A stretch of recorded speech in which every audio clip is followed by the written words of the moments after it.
As we make our way further down the river, we meet up again with the timber floaters.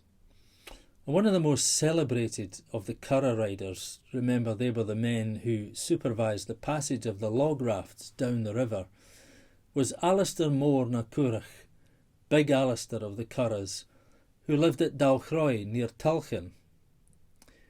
Probably the most famous curragh man, or boy even, was a descendant of Alistair Mór, Duncan Grant of Tulchan.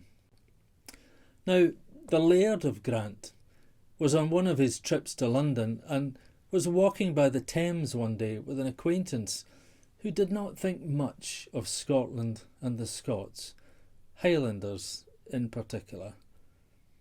And gesturing towards the river, this gentleman observed to Grant that it was doubtful if any of the Highland rivers could display such a bustling picture of commerce and prosperity, as he pointed out the craft of every shape and size.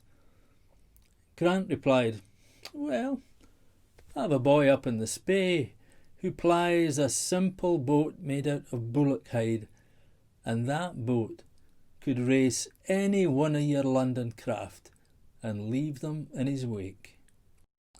So the gentleman challenged Grant to a wager of 100 golden guineas.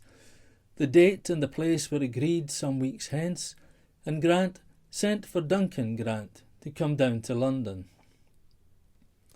Carrying the curragh on his back, Duncan presented himself at the appointed place by London Bridge, slid the curragh into the water, and climbed in.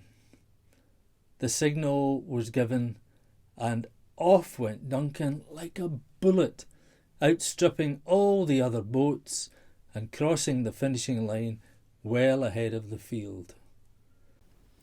So, that was the London gentleman's gas set at a peep, and the Laird of Grant 100 bright guineas to the good. But to Duncan's amazement, people in the crowd that had been watching the race were throwing gold coins into his bonnet, and the story goes that Duncan wasn't at all interested and handed over the coins willingly to the Laird with a request that he buy something for Lady Grant. Aye, right.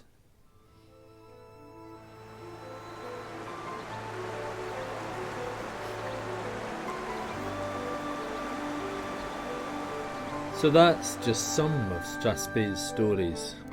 Curraghs and kelpies, muskets and mayhem, buried treasure and battles, and wizards of the black arts. There are, of course, many more stories to tell. Goodbye.